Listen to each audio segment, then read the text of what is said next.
The twin-engine Cessna 402 banking hard left over the Mojave Desert wasn't supposed to be there. Air traffic control had lost contact 17 minutes ago, and now 6 F-16 Fighting Falcons from Edwards Air Force Base were closing in on what appeared to be a civilian aircraft violating restricted airspace during a classified weapons test. The mystery deepened when radar showed the plane's erratic flight pattern, not the straight-line panic of a lost tourist, but deliberate, calculated maneuvers that suggested someone who knew exactly what they were doing. Major Catalina Viper Restrepo adjusted her oxygen mask and checked her instruments one final time. Lead pilot of the intercept squadron, she'd been pulled from a routine training exercise when the unknown aircraft appeared on scope. Through her HUD, she could see the white and blue Cessna weaving between the rocky outcroppings below, its shadow dancing across the desert floor like a ghost from another era. Viper 1 to unknown aircraft, she transmitted on the emergency frequency, her voice steady despite the adrenaline coursing through her veins. You are in violation of restricted airspace. Identify yourself immediately and follow my aircraft to the nearest suitable landing field. Silence crackled through her headset. The Cessna continued its strange dance, neither climbing nor descending, just weaving through the valleys with an almost hypnotic precision. Restrepo's wingman, Captain Marcus "Bulldog" Williams, pulled up alongside her starboard wing, his F-16 sleek profile cutting through the afternoon sun. "Viper 1, this is Bulldog," came the familiar voice. "Target's not responding to any frequency. Rowe says we light him up if he doesn't comply in 60 seconds. Restrepo's jaw tightened. Rules of engagement were clear, but something about this felt wrong. The pilot below wasn't flying like someone who was lost or confused. Every turn, every bank, every subtle adjustment to airspeed suggested a level of skill that bordered on artistry. She'd seen flying like this before, years ago, in a different war under different circumstances. "Viper 1 to control," she radioed back to Edwards. "Request extended intercept time. Something's not right here." The response came back immediately. "Negative, Viper 1. Unknown aircraft has been given multiple opportunities to comply. You are cleared to engage if no response in 30 seconds. 28 seconds. Restrepo's finger hovered over the weapon selector switch, but her eyes remained fixed on the Cessna below. The pilot was executing a series of S-turns now, each one more precise than the last. It was almost as if he was trying to tell her something. The maneuver was familiar, hauntingly so, like a half-remembered song from childhood. 20 seconds, 15, 10. Then the Cessna did something that made Restrepo's blood run cold. The aircraft rolled inverted for exactly 3 seconds, then snapped back to level flight. 3 seconds. Not 2, not 4. 3. It was a signal she hadn't seen in over a decade, one that belonged to a war most people had forgotten and a pilot who was supposed to be dead. "Control, this is Viper 1, she said, her voice barely above a whisper. "I need you to run a check on tail number November 77 Delta Charlie. Cross-reference with NATO personnel files from Operation Enduring Freedom, circa 2010. The seconds stretched into eternity as she waited for the response. Below, the Cessna continued its graceful dance, and Restrepo found herself remembering a different desert, a different war, and a cargo pilot who'd saved her life with nothing but skill, courage, and a battered C-130 Hercules. "Viper 1, this is Control. That tail number is registered to a Marcus Delacroix, age 42, former Air Force cargo pilot. According to our files, he was declared MIA during a supply run in Afghanistan, September 2010. Status unchanged." The world seemed to stop. Marcus Delacroix, ghost to those who knew him, the best damn cargo pilot in the entire theater, and the man who'd flown through a Taliban ambush to evacuate her wounded squadron when everyone else said it was impossible. She'd been a young lieutenant then, fresh out of flight school and cocky as hell. He'd been the seasoned veteran who taught her that sometimes the most dangerous missions required the most delicate touch. Viper 1, what's your status? Control's voice crackled through her headset. Restrepo's mind raced. If Marcus was alive, if he was the one flying that Cessna, then there was a reason he was here. A reason he was using their old signal. The 3-second inverted roll had been their emergency code during those long months in Afghanistan, a way to identify friendly aircraft when radio communication was compromised. Control, I'm going to try a different approach, she said, switching to a frequency she hadn't used in years. Ghost, this is Viper. If you can hear me, rock your wings twice. The response was immediate. The Cessna's wings dipped left, then right, then left again. Twice, just like old times. Jesus Christ, Bulldog's voice came through the comm. Viper, you know this guy. Yeah, Restrepo replied, her voice thick with emotion. I know him. She pulled her F-16 into a wide circle, positioning herself where the Cessna's pilot could see her clearly. Through the civilian aircraft's windscreen, she could make out a figure in the pilot's seat, older, grayer, but unmistakably the same man who'd pulled her out of hell 13 years ago. Ghost, this is Viper, she transmitted. What's your situation? The response came back on the emergency frequency, a voice she'd never forgotten. Viper, good to hear your voice. I've got a passenger situation here. Can't land at a regular field. Need somewhere secure, somewhere safe. And I need it now. Restrepo's training kicked in. Whatever was happening, Marcus wouldn't have risked exposure unless it was critical. He'd been living under the radar for 13 years, and now he was asking for help. Ghost, what kind of passenger situation? The kind that changes everything, came the cryptic reply. Viper, I need you to trust me, just like old times. The weight of those words settled over her like a familiar blanket. In Afghanistan, trust hadn't been a luxury, it had been survival. When Marcus said jump, you jumped. When he said fly, you flew.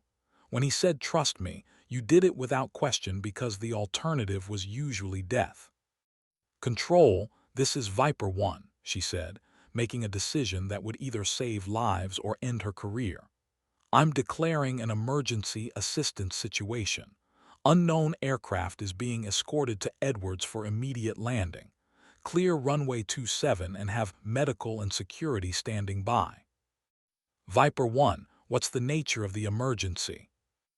Restrepo looked down at the Cessna, at the man who'd saved her life and taught her what it meant to be a pilot. She thought about the trust he'd placed in her all those years ago, and the trust she was about to place in him now. Control, I'll explain when we're on the ground. Viper 1 out. The flight to Edwards Air Force Base was conducted in relative silence, the 6 F-16s forming a protective escort around the lone Cessna. Restrepo flew close enough to the civilian aircraft to make out more details. The weathered paint, the slightly bent navigation antenna, the way Marcus held his hands on the controls with the same steady confidence she remembered from their Afghanistan days. But it was what she couldn't see that worried her.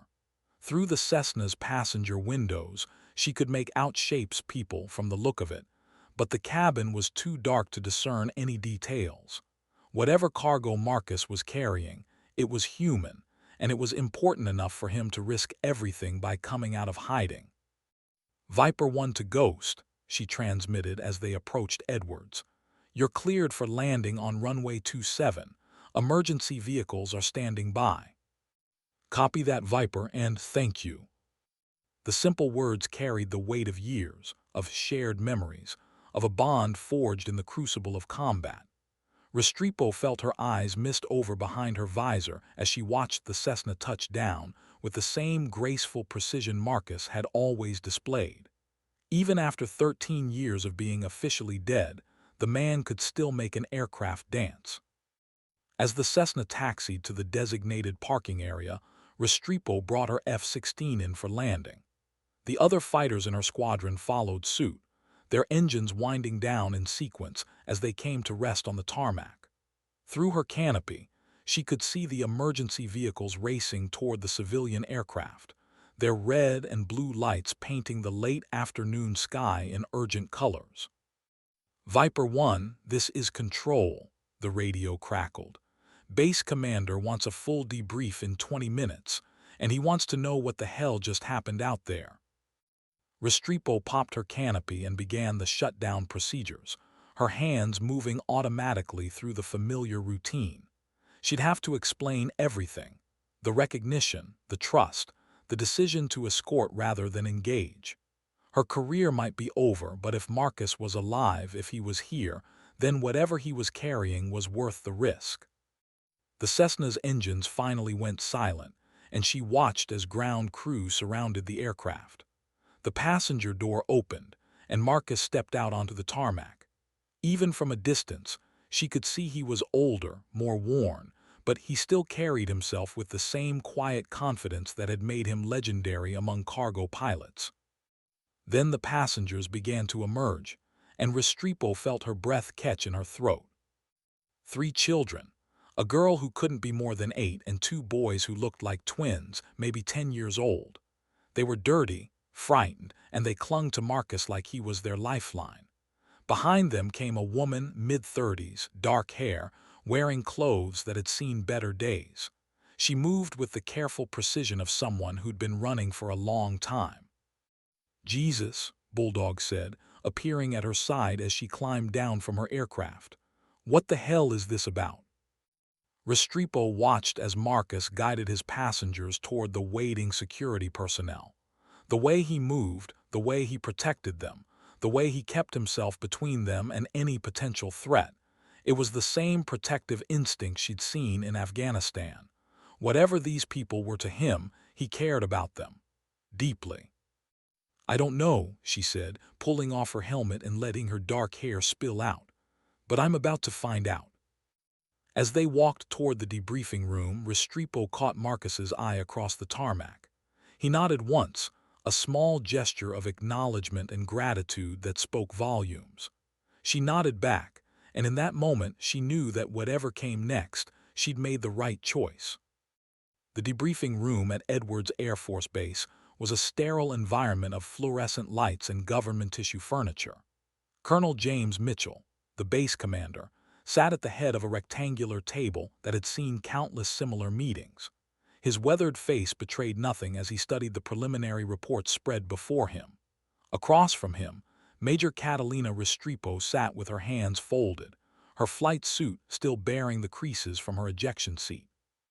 "Major," Mitchell began, his voice carrying the weight of 30 years in the Air Force, "in my career, I've seen pilots make questionable decisions. But escorting an unidentified aircraft into restricted airspace without authorization, that's a new one." Restrepo met his gaze steadily. "Sir, I made a tactical decision based on available intelligence. The pilot was using recognized NATO identification signals from Operation Enduring Freedom. I deemed it appropriate to treat the situation as a potential friendly contact rather than a hostile threat." Mitchell's eyebrows rose slightly. "Potential friendly contact? You mean Marcus Delacroix?" "Yes, sir. Ghost was his call sign. He flew cargo missions out of Bagram from 2009 to 2010. Outstanding pilot, impeccable record. When he went missing during a supply run, we assumed he was KIA. And yet here he is, 13 years later, flying a civilian aircraft with unregistered passengers." Mitchell leaned back in his chair. "Tell me about Afghanistan, Major. Tell me about your history with this pilot." Restrepo's mind drifted back to the mountains of Afghanistan, to a time when she was Lieutenant Restrepo, fresh out of flight school and assigned to a forward operating base that existed more in theory than in practice. The memories came flooding back: the smell of JP-8 fuel, the constant hum of generators, the way the desert seemed to stretch endlessly in all directions. "It was September 2010, she began. "I was flying close air support missions out of a forward base about 60 clicks from the Pakistani border. My squadron had been providing overwatch for a convoy when we took heavy fire from a Taliban position. 2 of our aircraft were damaged, and we had wounded personnel on the ground. Mitchell nodded, encouraging her to continue. Standard protocol was to call for a medevac, but the LZ was too hot. The Taliban had set up a perfect ambush, RPGs, heavy machine guns, the works. Every helicopter pilot in the area said it was suicide to attempt a landing. Restrepo's voice grew stronger as she recalled the events. Every pilot except Ghost. He volunteered for the mission. He didn't volunteer, sir. He just showed up. A small smile played at the corners of Restrepo's mouth. 1 minute we're taking fire and watching our wounded bleed out. The next minute there's this C-130 coming in low and fast from the north. No radio contact, no authorization, nothing. Just Ghost doing what Ghost did best. Mitchell made a note on his pad, which was the impossible, sir. He brought that Hercules down in a landing zone that was barely large enough for a helicopter. Took fire the entire time, never wavered, never hesitated. Got our wounded out and disappeared back into the sky like he'd never been there. The colonel studied her face, and that's when you develop this relationship with him. Professional relationship, sir. Over the next few months, Ghost became our go-to pilot for impossible missions. Supply runs to bases that were supposed to be unreachable. Evacuations from hot zones that other pilots wouldn't touch. He had a reputation for being able to fly anything, anywhere, anytime. Until he disappeared. Yes, sir. September 15, 2010. He was flying a supply run to a base near the Pakistan border. Intel said it was a routine mission, but Ghost knew better. He always knew better. Restrepo's voice grew quiet. Last radio contact was at 13:47 hours. Search and rescue found debris from his aircraft 3 days later.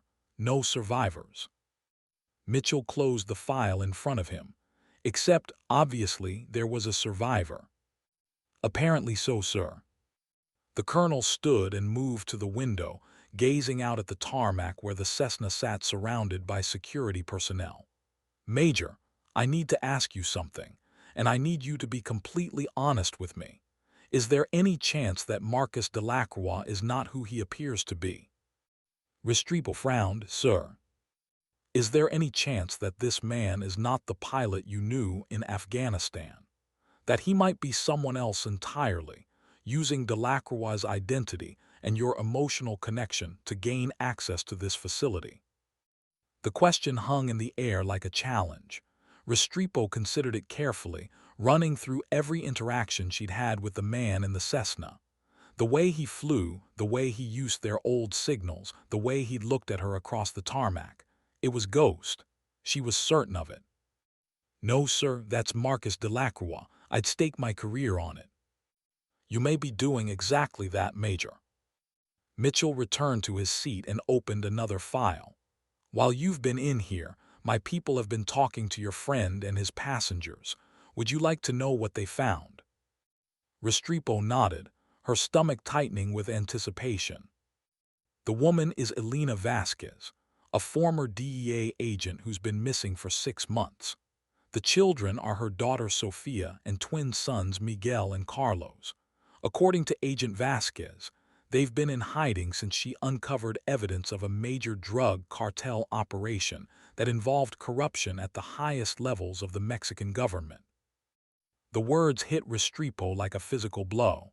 A DEA agent, missing for 6 months, children in danger.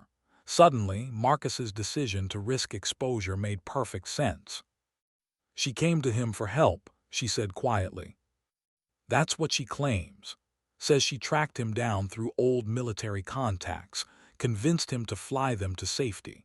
According to her story, there are people who want her dead, and those people have resources that extend well beyond Mexico. Mitchell pulled out a photograph and slid it across the table. It showed Elena Vasquez in what appeared to be a professional headshot, confident, determined, with the kind of eyes that had seen too much. Agent Vasquez was investigating a cartel called Los Hermanos. They're not your typical drug dealers, Major. They're a sophisticated organization with ties to government officials, military personnel, and international criminal networks. When she got too close to the truth, they made her disappear. And Marcus helped her escape. So it would seem. The question is, why come here? Why risk exposure at a military installation when there are dozens of civilian airports that would have been safer? Restrepo thought about the man she'd known in Afghanistan, the pilot who'd risked everything to save wounded soldiers. Because he knows he can trust us, because he knows we'll protect them. That's a hell of a lot of trust to place in a system that declared him dead 13 years ago. Ghost never did anything without a reason, sir. If he brought them here, it's because this is where they need to be. Mitchell stood again, this time moving toward the door. Major, I'm going to ask you to do something that's either going to save lives or end careers. I want you to talk to them. All of them. Find out what they really need, what they're really running from, and what they expect us to do about it. Restrepo rose from her chair. Sir, with respect, wouldn't it be more appropriate for intelligence personnel to conduct that interview? Under normal circumstances, yes. But these aren't normal circumstances. We have a dead pilot who's apparently been living under an assumed identity for 13 years, a missing federal agent, and 3 children who may be the key to bringing down one of the most dangerous criminal organizations in the Western Hemisphere. Mitchell paused at the door. Plus, they trust you, or at least Delacroix trusts you. That's worth more than any interrogation technique.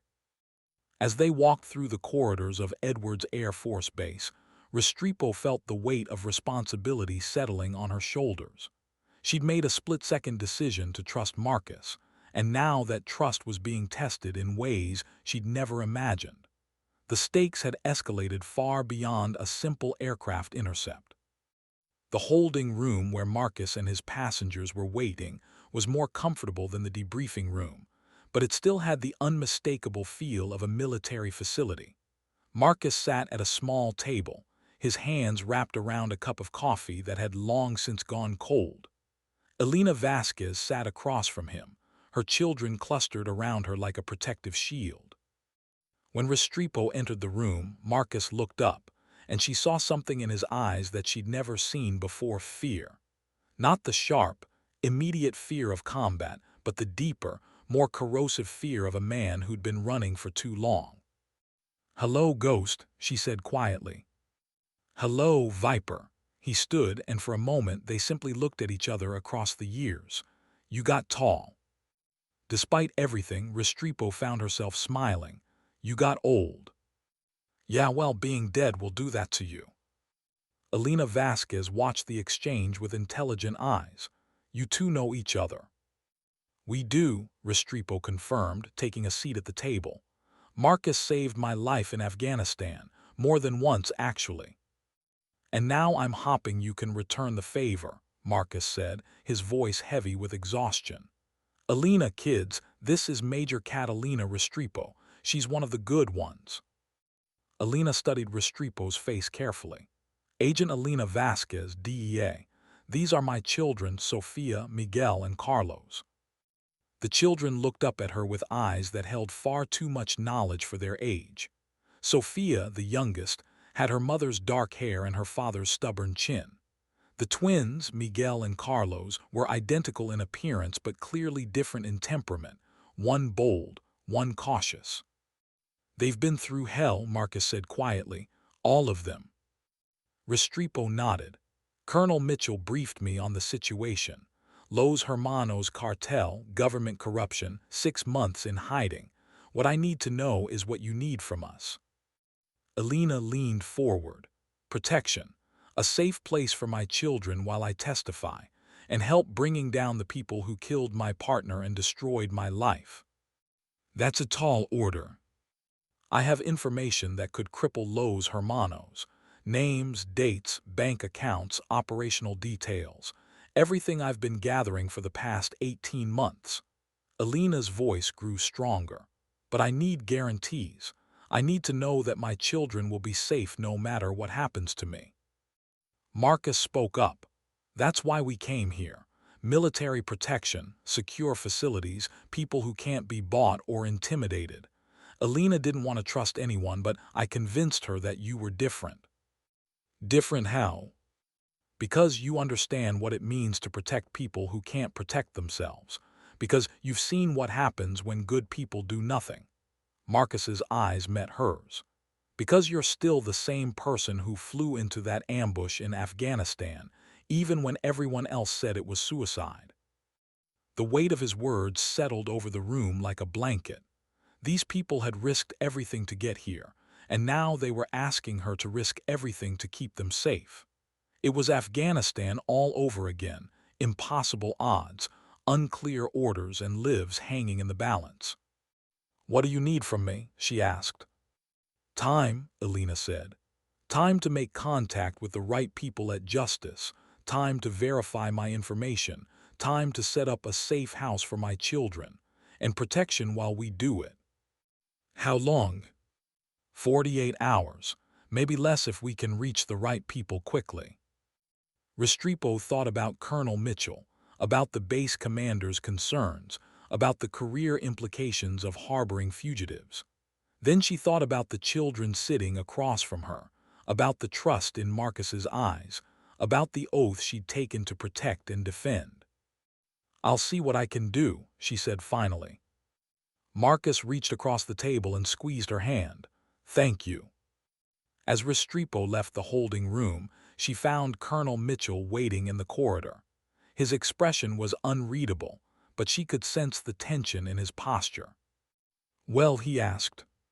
"They need 48 hours, sir. Time to make contact with the Justice Department, time to verify Agent Vasquez's information, time to arrange protection for the children." "And you believe their story?" Restrepo thought about Alina's eyes, about the fear and determination she'd seen there, about the children who'd been forced to grow up too fast, about Marcus's willingness to risk everything to protect them. "Yes, sir, I do." Mitchell nodded slowly. "Then we'd better get to work." The next 12 hours passed in a blur of encrypted communications, background checks, and careful coordination with federal agencies. Restrepo found herself serving as a liaison between the military and civilian authorities, using her relationship with Marcus to facilitate the delicate negotiations that would determine the fate of Alina Vasquez and her children. The breakthrough came at 300 hours, when a secure video conference was established between Edwards Air Force Base and the Justice Department in Washington. Alina sat in the base's communications center, her children asleep in an adjacent room, as she presented her evidence to a panel of federal prosecutors and DEA officials. Restrepo watched from the back of the room as Alina methodically laid out 18 months of investigative work. Names, dates, financial records, surveillance photographs. A comprehensive picture of Los Hermanos operations that stretched from the streets of Mexico City to the boardrooms of legitimate businesses in the United States. "This is extraordinary work, Agent Vasquez," said Deputy Attorney General Sarah Chen, her voice crackling through the secure connection. "But I have to ask, why didn't you come to us 6 months ago? Why go into hiding?" Alina's jaw tightened. "Because I didn't know who I could trust. Los Hermanos had infiltrated the Mexican government at the highest levels. They had sources in the DEA, the FBI, maybe even Justice. My partner was killed because someone leaked information about our investigation. And now? Now I'm out of options. They found us in Mexico, they'll find us again. My children deserve a chance at a normal life, and that won't happen until Los Hermanos is destroyed." The prosecutors exchanged glances. "Agent Vasquez, if we move forward with this, you'll need to testify publicly. There will be trials, media attention, death threats. Are you prepared for that?" "I'm prepared to do whatever it takes to protect my family and bring these people to justice." Deputy Attorney General Chen nodded slowly. "Then we'll need to move quickly. How soon can you be in Washington?" as soon as you can guarantee my children's safety. Consider it done. We'll have a protection detail at Edwards within 6 hours. You and your family will be relocated to a secure facility while we prepare for the trials." As the video conference ended, Restrepo felt a sense of relief wash over her. They'd done it. Elena and her children would be safe, Los Hermanos would face justice, and Marcus could finally stop running. But as she watched Elena embrace her sleeping children, Restrepo realized that the hardest part was yet to come. Marcus had spent 13 years building a new life, a new identity. Now he'd have to give it all up to testify about his role in Elena's escape. He'd have to face the consequences of his decision to fake his death and disappear. She found him in the base's chapel, sitting alone in the back pew, staring at the simple wooden cross that dominated the front of the room. He looked older than his years, worn down by the weight of secrets and the constant pressure of living a lie. "How are you holding up?" she asked, sliding into the pew beside him. "I've been better," he said with a wry smile. "It's funny, I spent 13 years trying to disappear, and now I'm about to become the most visible person in America." "You could still walk away. Elena's safe now, the kids are protected. You've done enough." Marcus shook his head. "No, I haven't. Elena risked everything to get this far. The least I can do is help her finish it. Even if it means giving up your anonymity. Even if it means facing questions about why you faked your death." Especially then. Marcus turned to look at her, and she saw the same determination in his eyes that had carried him through countless dangerous missions in Afghanistan. "I've been running for 13 years, Viper. I'm tired of running." They sat in comfortable silence for a while, each lost in their own thoughts. Finally, Marcus spoke again. "I need to ask you something. When all this is over, when the trials are finished and Elena's safe, will you do something for me?" "What?" "Help me figure out how to live again. How to be Marcus Delacroix instead of whoever I've been pretending to be." Restrepo reached over and took his hand. "I think I can manage that." As dawn broke over Edwards Air Force Base, a convoy of black SUVs arrived to collect Elena Vasquez and her children. Federal marshals in tactical gear swept the area, establishing a secure perimeter around the aircraft that would transport them to Washington. The operation was smooth, professional, and utterly without drama, exactly the kind of boring efficiency that meant lives were being saved. Restrepo watched from the control tower as Elena said goodbye to Marcus on the tarmac. The conversation was brief, but she could see the gratitude in Elena's posture, the way she gripped his hands as if she were afraid to let go. The children hugged him one by one, and Sophia, the youngest, pressed something into his palm before being gently led away by her mother. Marcus stood alone on the tarmac for a long time after the convoy disappeared, turning the small object over in his hands. When he finally looked up at the control tower, Restrepo could see tears on his cheeks. "That was the right thing to do," Colonel Mitchell said, appearing at her shoulder. "All of it." "I hope so, sir." "I know so. And Major, when this is all over, when the media attention dies down and the trials are finished, there's going to be a place for you in my command, if you want it." Restrepo nodded gratefully. "Thank you, sir." As she walked back to her quarters, she thought about the events of the past 24 hours. An routine intercept mission had turned into a rescue operation, a reunion with an old friend, and a chance to make a real difference in the world. It was the kind of day that reminded her why she'd become a pilot in the first place. Her phone buzzed with a text message from an unknown number. "Thank you for everything. The kids are safe and that's all that matters. E." Restrepo smiled and typed back, "Stay safe, and remember you're braver than you know." As she settled into her bunk, she thought about Marcus's request. "Help me figure out how to live again." It was a big ask, but then again, he'd taught her how to fly in the first place. Teaching him how to live seemed like a fair trade. Outside her window, the sun was rising over the Mojave Desert, painting the sky in shades of gold and crimson. It was going to be a beautiful day, and for the first time in years, Restrepo felt like the future was full of possibilities. The media storm that followed Elena Vasquez's testimony was unlike anything the Justice Department had seen in years. Los Hermanos wasn't just another drug cartel. They were a sophisticated criminal organization with tentacles reaching into governments, corporations, and financial institutions across 2 continents. Elena's evidence provided the roadmap for what would become the largest coordinated law enforcement operation in DEA history.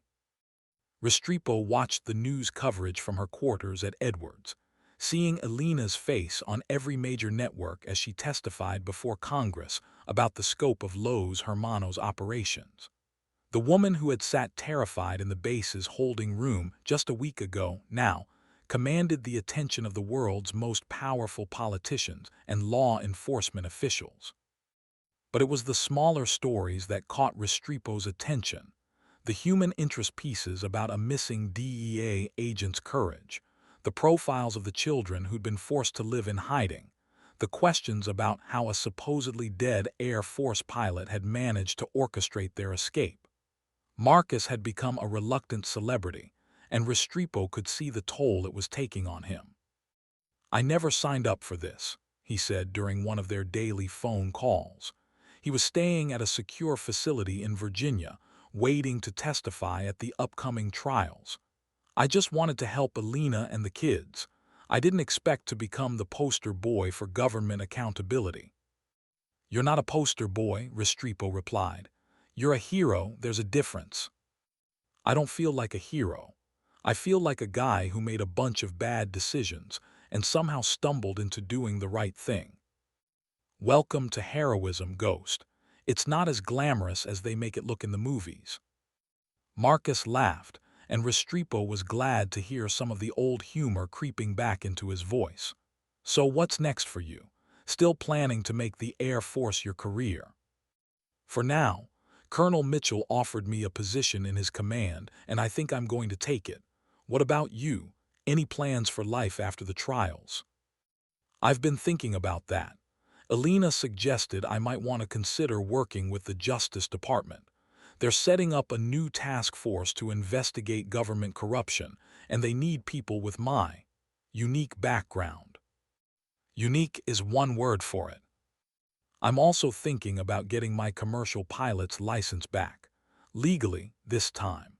Maybe start a charter service, help people who need to get from one place to another safely." Restrepo smiled. "That sounds like the Marcus Delacroix I remember, always looking for the next impossible mission." "Yeah, well, someone has to do it." 3 months later, Restrepo found herself sitting in a federal courthouse in Washington, D.C., watching as Marcus took the witness stand. He looked different, older, more serious, wearing a dark suit instead of his usual casual clothes. But when he spoke about his decision to help Elena and her children, she could hear the same conviction that had driven him to fly into that Taliban ambush all those years ago. "I couldn't stand by and watch 3 children be murdered because their mother tried to do the right thing," he testified. "I've spent 13 years running from my past, but I wasn't going to run from this." The defense attorney, a sharp-dressed woman with cold eyes, leaned forward.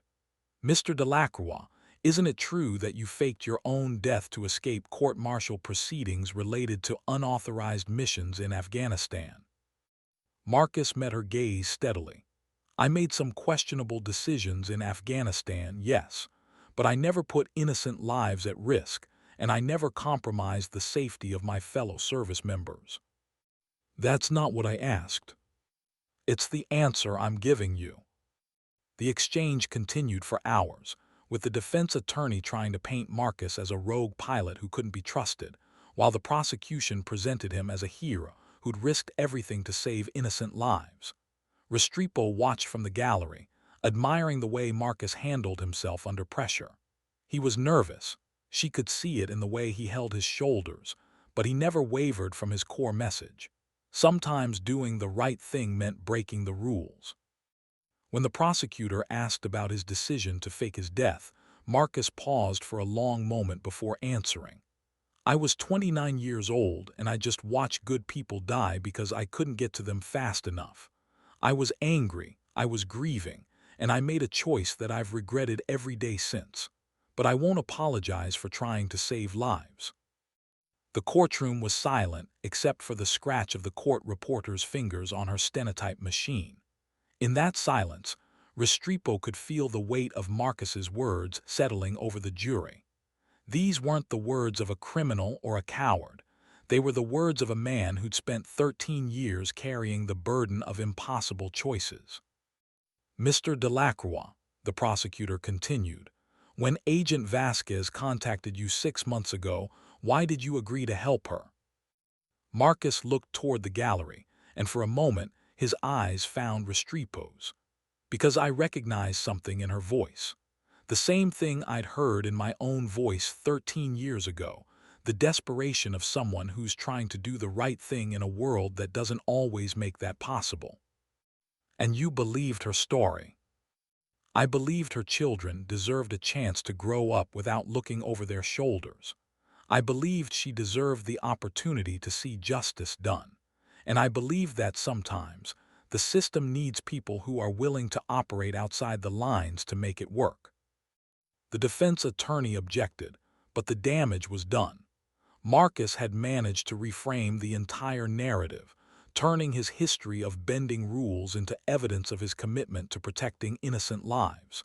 It was a masterful performance, and Restrepo felt a surge of pride as she watched him step down from the witness stand.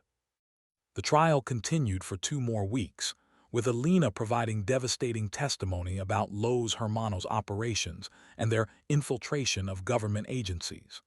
Federal agents presented evidence of bank accounts, wire transfers, and communications that painted a picture of corruption spanning multiple countries. By the time the prosecution rested its case, it was clear that Los Hermanos faced complete destruction. The verdict came on a Thursday afternoon in late autumn. Guilty on all counts for 17 defendants, including 3 high-ranking Mexican officials and 2 former DEA agents. The judge sentenced the ringleaders to life in prison without the possibility of parole, effectively ending Los Hermanos as a criminal organization. Restrepo watched from the gallery as Alina embraced her children, tears streaming down her face. Sofia had grown taller in the months since Restrepo first met her, and the twins had lost some of the haunted look that had marked their early days at Edwards. They were still cautious, still prone to staying close to their mother, but they were beginning to look like normal children again. After the courtroom cleared, Restrepo found Marcus standing alone in the corridor, staring out a window at the Washington skyline. He looked exhausted but relieved, like a man who'd finally set down a burden he'd been carrying for too long. "So what now?" she asked, joining him at the window. "Now I figure out how to be a normal person again." He turned to face her, and she saw something in his eyes that she hadn't seen in years: hope. Alina's taking the kids to California. Fresh start, new identities, the whole witness protection package. They'll be safe. And you? I'm thinking about that charter service I mentioned. Justice Department's interested in having me on retainer for special operations, the kind of missions that require someone who doesn't officially exist. Restrepo raised an eyebrow. Ghost operations. Very funny, Marcus smiled, and for the first time since she'd known him, it reached his eyes. What about you, still planning to make the Air Force your career? Actually, I've been thinking about a change myself. Colonel Mitchell offered me a position in a new Joint Task Force military liaison to federal law enforcement. Turns out there's a need for pilots who understand both worlds. Sounds like we're both moving in the same direction. Sounds like it. They stood in comfortable silence for a while, watching the traffic move through the streets below. Finally, Marcus spoke again. I never thanked you properly. For trusting me that day, for putting your career on the line to help people you didn't even know. You don't need to thank me, we're even now. No, we're not. We'll never be even. But that's okay, some debts aren't meant to be repaid. They're meant to be passed forward. Restrepo thought about Elena and her children, about the life they'd have now that Los Hermanos was gone. She thought about the other families who might need help in the future, about the missions that would require someone willing to operate outside the lines to make the system work. I think I can live with that, she said finally. 6 months later, Restrepo stood on the tarmac at a small airport in Nevada, watching as Marcus performed his pre-flight inspection on a modified Twin Otter. The aircraft bore the logo of Delacroix Aviation Services, and it was equipped with long-range fuel tanks, advanced navigation systems, and reinforced cargo doors. All the equipment needed for the kind of missions that legitimate charter companies wouldn't touch. "You sure about this?" she asked as he checked the oil levels. "As sure as I can be about anything these days." Marcus wiped his hands on a shop rag and gave her a look that was equal parts determination and uncertainty. "Elena's kids are settled in their new school. The Justice Department's happy with the intelligence they're getting from former Los Hermanos members, and I finally have a legal pilot's license again. Time to move forward. And if someone from your past shows up looking for answers, then I'll deal with it. But I'm not going to spend the rest of my life looking over my shoulder." A black SUV pulled up to the aircraft, and two men in dark suits climbed out. Restrepo recognized them as federal agents, the kind who didn't carry business cards and didn't exist in any official capacity. They nodded to Marcus and began loading equipment into the Twin Otter's cargo bay. "Where are you headed this time?" Restrepo asked. "Colombia. There's a journalist who's been investigating paramilitary groups, and she needs to disappear for a while. Standard extraction, nothing too complicated." Famous last words. Marcus laughed. "Yeah, well, someone has to do it."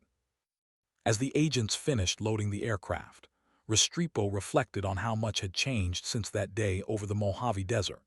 Marcus had gone from a supposedly dead pilot hiding in the shadows to a legitimate businessman working with federal agencies. Elena and her children had gone from terrified fugitives to protected witnesses starting new lives. And she had gone from a routine intercept mission to a career that might actually make a difference in the world. "Ready for departure, boss," one of the agents called out. Marcus nodded and turned back to Restrepo. "You know, if you ever get tired of the military life, there's always a place for you here. I could use a good co-pilot." "I'll keep that in mind." "I'm serious. The world needs more people like you, people who are willing to trust their instincts and do the right thing, even when it's not the safe thing." Restrepo watched as Marcus climbed into the pilot's seat and began his startup procedures. The Twin Otter's engines came to life with a reassuring roar, and she could see him settling into the rhythm of flight operations. This was where he belonged, not in courtrooms or bureaucratic offices, but in the cockpit of an aircraft flying people to safety. As the Twin Otter taxied toward the runway, Restrepo's phone buzzed with a text message from Elena. "Saw the news about Ghost's new company. Tell him the kids say hi, and that Sophia still has the flight wings he gave her." Restrepo smiled and typed back, "Will do. How are you settling in?" "Better than I hoped.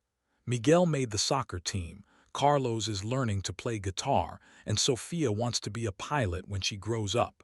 We're finally starting to feel like a normal family again." "That's wonderful. You've all been through so much." "We have, but it was worth it. Los Hermanos is finished and my children have a future. That's more than I dared hope for 6 months ago."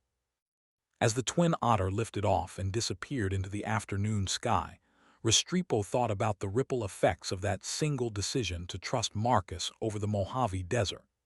Elena's investigation had led to the destruction of a major criminal organization.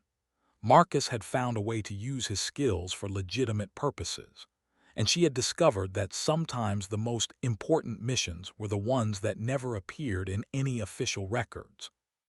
Her phone rang and she saw Colonel Mitchell's name on the display. "Restrepo here." "Major, we've got a situation. A cargo plane went down in the Amazon, and there are reports of survivors. The Brazilian government's requesting assistance, and they specifically asked for you." "Any particular reason?" "Apparently, word's gotten out about your role in the Vasquez case. You're developing a reputation as someone who can handle delicate situations involving civilian rescues." Restrepo looked up at the sky where Marcus's aircraft had disappeared. "I'm on my way." As she drove back to Edwards Air Force Base, she thought about the conversation she'd had with Marcus earlier. Some debts aren't meant to be repaid. They're meant to be passed forward. It was a philosophy that seemed to be guiding both of their new careers, using their skills and experience to help people who couldn't help themselves. The mission briefing at Edwards was straightforward. A cargo plane carrying medical supplies had gone down in a remote area of the Amazon rainforest. Initial reports suggested there were survivors, but the crash site was in an area controlled by drug traffickers who weren't known for their hospitality toward outsiders. The Brazilian military had requested American assistance, but they needed someone who could navigate the complex political situation without creating an international incident. "This is exactly the kind of mission where your experience with unconventional operations could be valuable," Colonel Mitchell explained. "The Brazilians want our help, but they don't want it to look like American military intervention. You'd be going in as a civilian contractor, officially unaffiliated with the U.S. government." "Sounds familiar," Restrepo said, thinking about Marcus's new role with the Justice Department. "It should. The world's changing, Major. Traditional military operations are becoming less effective, and we need people who can operate in the gray areas between official and unofficial, military and civilian." "What do we know about the survivors?" "3 crew members and a doctor who was accompanying the medical supplies. They've been missing for 36 hours, and time is running out. The crash site is in territory controlled by a group called the Sinaloa Cartel's South American Division. They're not as sophisticated as Los Hermanos, but they're just as dangerous." Restrepo studied the briefing materials, noting the similarities between this mission and the situation with Elena Vasquez. Innocent people in danger, hostile territory, and a need for someone who could operate outside normal channels. It was the kind of challenge that she'd been trained for, but more importantly, it was the kind of mission that could save lives. "I'll need a good extraction team," she said finally. "Already arranged. You'll be working with a private military contractor called Blackwater Solutions. They have experience in South America, and they're familiar with the local situation." "And air support." "That's where it gets interesting. The contractor has access to a pilot who specializes in high-risk extraction missions, someone with experience in unconventional operations." Restrepo raised an eyebrow. "Anyone I know?" Colonel Mitchell smiled. "I believe you've worked with him before." 12 hours later, Restrepo found herself at a small airstrip in Colombia, watching as a familiar Twin Otter touched down in the early morning light. The aircraft looked different, painted in civilian colors with no identifying marks, but she recognized the smooth landing technique immediately. Marcus climbed out of the cockpit and walked over to where she was standing with the Blackwater team. He was dressed in civilian clothes, but she could see the tactical vest underneath his shirt and the sidearm holstered at his hip. "Small world," he said with a grin. "Getting smaller all the time," she replied. "I thought you were in Nevada running a charter service." "I am. This is part of the service. Government contracts, private clients, anyone who needs to get from point A to point B without attracting attention." The Blackwater team leader, a grizzled veteran named Rodriguez, stepped forward. "You two know each other." "We've worked together before," Restrepo said. "He's good. Good enough to get us into cartel territory without getting shot down." Marcus looked at the mission briefing Rodriguez handed him. "Depends on how badly you want to get those people out." "Bad enough to pay your rates." Then we'll get them out.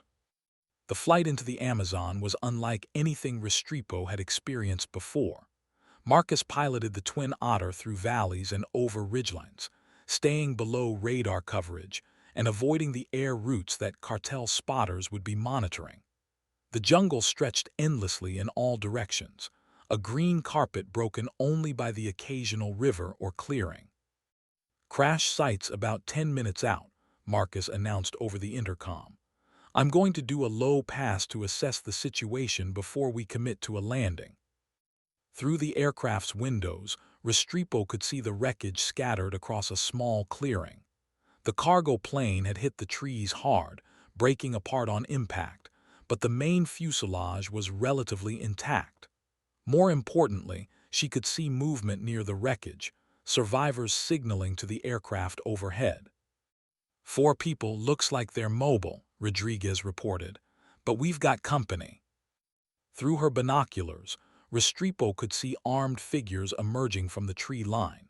They were moving with military precision, surrounding the crash site with the kind of tactical awareness that suggested professional training. Cartel, she asked. Probably, or maybe government forces. At this point, does it matter? Marcus banked the aircraft sharply, pulling up and away from the clearing. Can't land there. Too hot and the field's too small anyway. We need another option. Restrepo studied the tactical map. There's a river about 2 kilometers south. Could you put us down there? On water, in this aircraft, Marcus considered it for a moment. It's not designed for water landings, but I've done stupider things. Define stupid. Landing a C-130 on a highway in Afghanistan while taking fire. Right, this should be easy then. The water landing was anything but easy. Marcus brought the Twin Otter down at the steepest angle possible, using the aircraft's momentum to skip across the water's surface like a stone. The plane shuddered and groaned as it hit the river, but it held together long enough for the landing gear to find purchase on the sandy bottom. Everyone out, Rodriguez commanded. We've got maybe 10 minutes before someone comes looking for us. The Blackwater team moved with practiced efficiency, unloading equipment and establishing a perimeter while Marcus secured the aircraft. Restrepo found herself falling into the familiar rhythm of military operations: clear communication, defined roles, and absolute focus on the mission objectives. Crash site is 2 kilometers north, Rodriguez announced. We move fast, we get the survivors, and we get out. Questions? What about the opposition? Restrepo asked. We avoid them if possible, engage if necessary. Rules of engagement are to use minimum force required to complete the mission. As they moved through the jungle, Restrepo was struck by how different this environment was from the deserts of Afghanistan. The vegetation was so thick that visibility was limited to a few meters in any direction.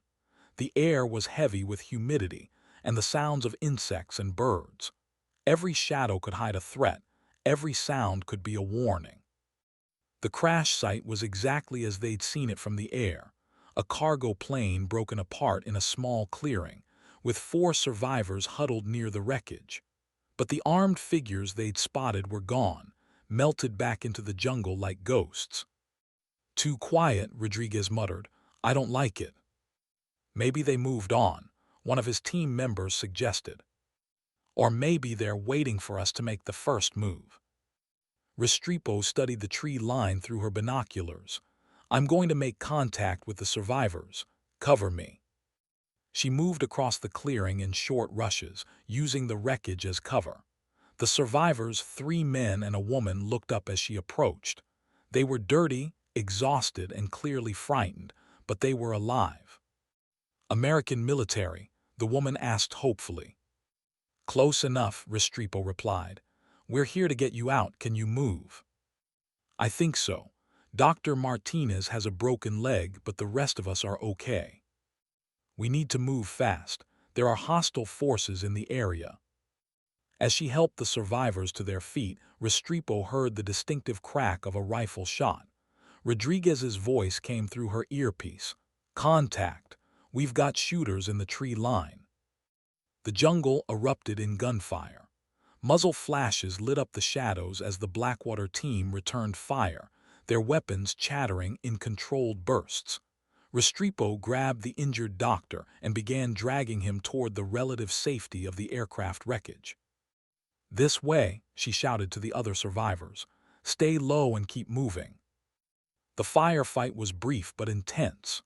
The cartel fighters had the advantage of cover and familiarity with the terrain, but the Blackwater team had superior training and equipment. Within minutes, the shooting stopped and Rodriguez's voice came through the comm. "Area secure. We need to move now." The trek back to the river was a nightmare of heat, humidity, and constant vigilance. Dr. Martinez had to be carried by 2 team members, slowing their progress considerably. Every rustle in the undergrowth, every bird call, every shadow could be a threat. "Movement to our left," one of the Blackwater operators reported. "Looks like they're trying to flank us." "How far to the aircraft?" Restrepo asked. 500 meters, maybe less." They pressed on, moving as quickly as the terrain and the injured doctor would allow. Behind them, Restrepo could hear the sounds of pursuit, voices calling out in Spanish, the occasional crack of a branch as someone moved through the undergrowth. The Twin Otter came into view just as the first shots rang out behind them. Marcus was already in the cockpit, engines running, ready for immediate takeoff. The team bundled the survivors into the aircraft and secured them as best they could in the limited space. "Go, go, go," Rodriguez shouted. Marcus didn't need to be told twice. He pushed the throttles forward and the Twin Otter lurched into motion, skipping across the water's surface like a motorboat. Behind them, muzzle flashes lit up the riverbank as the cartel fighters realized their quarry was escaping. "Taking fire," Marcus called out as bullets pinged off the aircraft's hull. "Can we make it?" Restrepo asked. "We're about to find out." The Twin Otter lifted off just as they reached the end of the river, climbing steeply to clear the trees. For a moment, it seemed like they might not make it. The aircraft shuddered and dipped, its engines straining against the weight of passengers and fuel. Then they were airborne, climbing steadily away from the jungle and toward safety. "Everyone okay back there?" Marcus asked over the intercom. Restrepo looked around the cabin. Dr. Martinez was conscious but pale, his leg splinted with equipment from the Blackwater team's medical kit. The other survivors were shaken but uninjured. Rodriguez and his team were already cleaning their weapons and preparing for the next phase of the mission. "We're good," she replied. "Nice flying." "Just like old times." As they flew toward the extraction point, Restrepo reflected on how naturally she and Marcus had fallen back into their old partnership. The same trust, the same intuitive understanding of each other's capabilities, the same willingness to take risks for the sake of saving lives. It was as if the 13 years since Afghanistan had never happened. "You know," Marcus said over the intercom, "I meant what I said about that co-pilot position. This kind of work requires someone who understands both the military and civilian worlds. I'm starting to think you might be right. Think about it. No more bureaucracy, no more politics, no more missions that exist only on paper. Just us, an aircraft and people who need help." Restrepo looked out the window at the jungle passing below. Somewhere down there, cartel fighters were probably regrouping, planning their next move in an endless cycle of violence and retribution. But the 4 survivors in the cabin were safe, and that was what mattered. "I'll think about it," she said finally. The extraction point was a small airport in northern Colombia, where a U.S. government aircraft was waiting to transport the survivors back to the United States. As they touched down, Restrepo saw the familiar sight of federal agents and medical personnel preparing to take charge of the rescued crew. "Another successful mission," Rodriguez said as they unloaded the passengers. "You two make a good team." "We've had practice," Marcus replied. As the survivors were transferred to the government aircraft, Dr. Martinez approached Restrepo. Despite his injuries, he walked with the determined gait of a man who had important things to say. "I wanted to thank you," he said, "all of you, but I also wanted you to know something about that medical supply flight." "What about it?" "It wasn't just carrying basic supplies. We were transporting experimental vaccines for a new strain of dengue fever that's been affecting children in remote areas. Without those supplies, hundreds of kids could die." Restrepo felt a chill run down her spine. The vaccines were destroyed in the crash. "No, that's the thing, we managed to save most of them. They're temperature sensitive, but if we can get them to a proper medical facility within the next 12 hours, they'll still be viable." "Where are they now?" "Still at the crash site. We couldn't carry them during the evacuation." Restrepo looked at Marcus, and she could see the same thought reflected in his eyes. The mission wasn't over. Those vaccines represented the difference between life and death for countless children, and they were sitting in the middle of cartel territory, waiting to be destroyed by the elements or discovered by hostile forces. "We have to go back," she said quietly. "I know," Marcus replied, "but this time we're going to need a better plan." Rodriguez overheard the conversation and shook his head. "You're talking about flying back into hostile territory to recover medical supplies from a crash site that's probably crawling with cartel fighters. That's not a mission, that's suicide." "Maybe," Restrepo said, "but those vaccines could save hundreds of lives. How do we put a price on that?" "By staying alive long enough to fight another day." Marcus studied the tactical map spread out on the hood of a Jeep. "What if we don't go back to the same crash site? What if we create a diversion?" "What kind of diversion?" "Colombian military's been looking for an excuse to move against the cartel in that area. What if we give them one?" Restrepo saw where he was going with this. "We provide intelligence about the cartel's positions. They launch an operation to clear the area, and we slip in during the chaos to recover the vaccines." "Exactly, but it would have to be perfectly timed. One mistake and we're caught between two hostile forces." "Or we could end up starting a war," Rodriguez added. "There's already a war," Marcus pointed out. "We'd just be picking a side." The plan they developed was ambitious, dangerous, and probably insane. But it was also the only way to recover the vaccines without getting everyone killed in the process. Rodriguez's team would provide intelligence to the Colombian military about cartel positions in the area. Marcus would fly a modified approach to the crash site, using the military operation as cover. And Restrepo would coordinate the timing to ensure that all the moving pieces came together at exactly the right moment. "This is either going to work brilliantly or fail spectacularly," Rodriguez said as they finalized the details. "Those are the only two options worth considering," Marcus replied.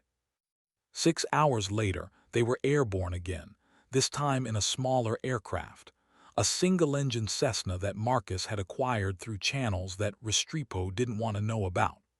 The plane was stripped down to reduce weight, carrying only the essential equipment needed for the mission. "Colombian military's moving into position," Rodriguez reported over the radio. "They'll begin their operation in 10 minutes. "Copy that," Marcus replied, beginning approach to target area. Through the aircraft's windows, Restrepo could see the jungle spread out below them like a green ocean. Somewhere in that vast expanse, two forces were about to collide, and they were flying directly into the middle of it. "There," she said, pointing to a column of smoke rising from the forest. "That's where the military's engaging." "Perfect timing," Marcus said, banking the aircraft toward the crash site. "Let's hope the cartel's too busy to notice one more airplane." The approach to the crash site was a masterpiece of precision flying. Marcus brought the Cessna down through the tree canopy, using the surrounding jungle as cover while avoiding the larger branches that could damage the aircraft. It was the kind of flying that required absolute trust between pilot and aircraft, and watching Marcus work, Restrepo was reminded why he'd been legendary among cargo pilots. "Touchdown," he announced as the wheels hit the ground in the small clearing. "We've got maybe 5 minutes before someone comes looking for us." Restrepo was out of the aircraft before it came to a complete stop, running toward the wreckage of the cargo plane. The vaccines were exactly where Dr. Martinez had said they would be, secured in a reinforced container that had survived the crash intact. "Got them," she called out as she lifted the container. "Let's go." But as they prepared to leave, the sound of automatic weapons fire erupted from the tree line. The cartel fighters had returned, and they were not happy about the intrusion. "Contact," Rodriguez's voice crackled through the radio. "We've got multiple hostiles moving on your position." Marcus was already starting the engine as Restrepo dove into the passenger seat. The Cessna lurched forward, accelerating across the uneven ground as bullets whined overhead. "Can we make it?" Restrepo asked. "We're about to find out." The takeoff was harrowing. The clearing was barely long enough for the aircraft, and the trees at the far end seemed to grow taller with each passing second. Marcus held the aircraft down until the last possible moment, then pulled back on the yoke with everything he had. They cleared the trees by inches, the Cessna's landing gear brushing the topmost branches as they climbed away from the crash site. Behind them, the firefight between the Colombian military and the cartel continued, but they were clear of the immediate danger. "Package secured," Restrepo reported over the radio. "We're heading home." "Outstanding work," came the reply.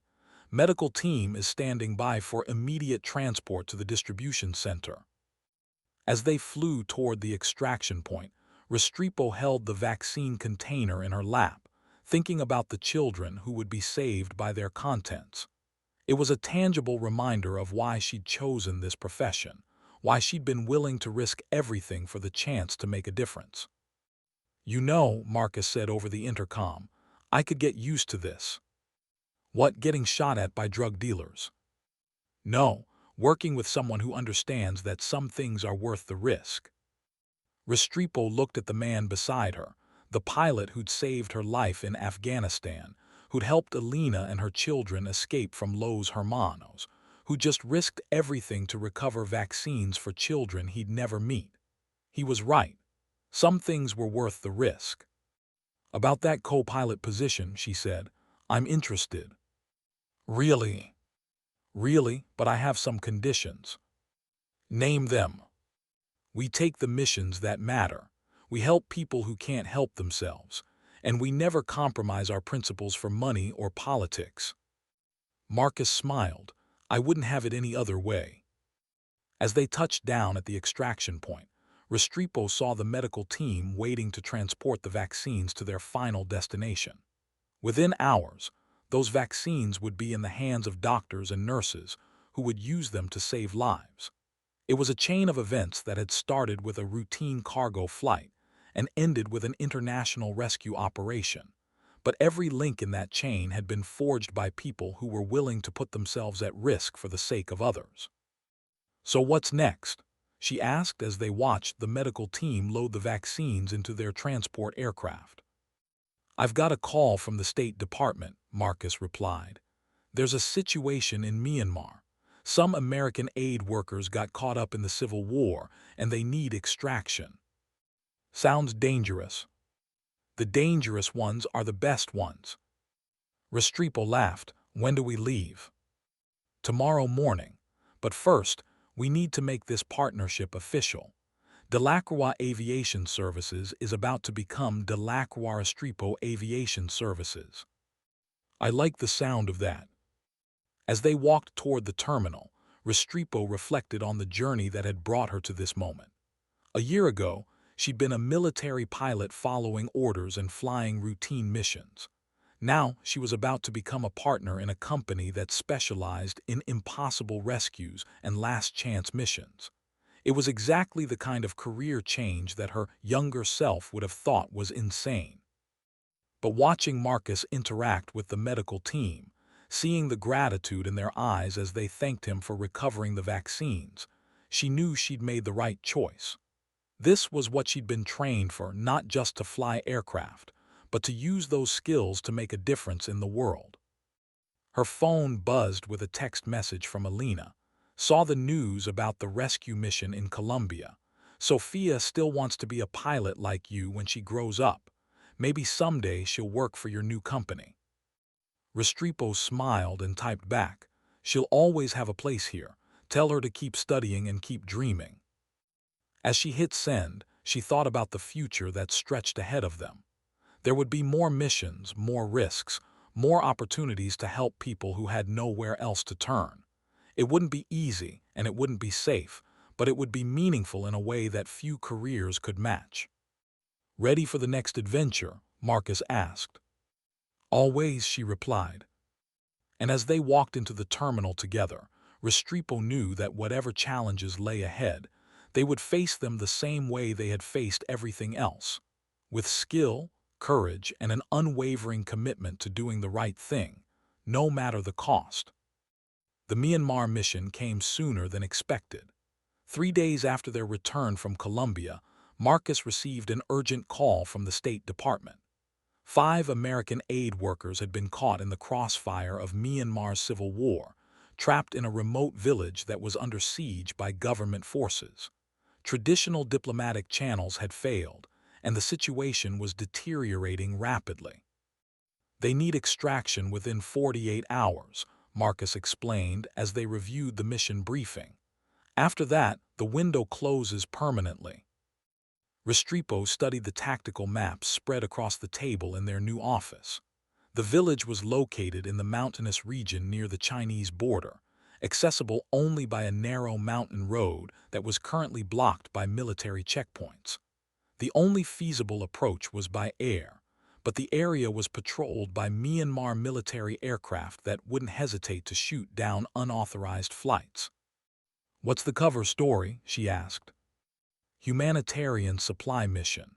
We're officially delivering medical supplies to a refugee camp about 50 kilometers from the target location. What we do after that is up to us." "And the extraction? How do we get 5 people out of a war zone without attracting attention?" Marcus pointed to a section of the map. "There's an old World War II airstrip about 10 kilometers from the village. It's been abandoned for decades, but satellite imagery shows it's still usable. We fly in low, pick up the aid workers, and get out before anyone knows we were there." Sounds simple enough. It always does on paper. The flight to Myanmar took 18 hours, with fuel stops in Hawaii and Thailand. They were flying a modified Twin Otter again, this one equipped with long-range fuel tanks and basic defensive systems. The aircraft was painted in the colors of a fictitious humanitarian organization, complete with fake registration numbers and forged documentation. "You know," Restrepo said as they crossed into Myanmar airspace, "a year ago I was flying routine patrols over the Nevada desert.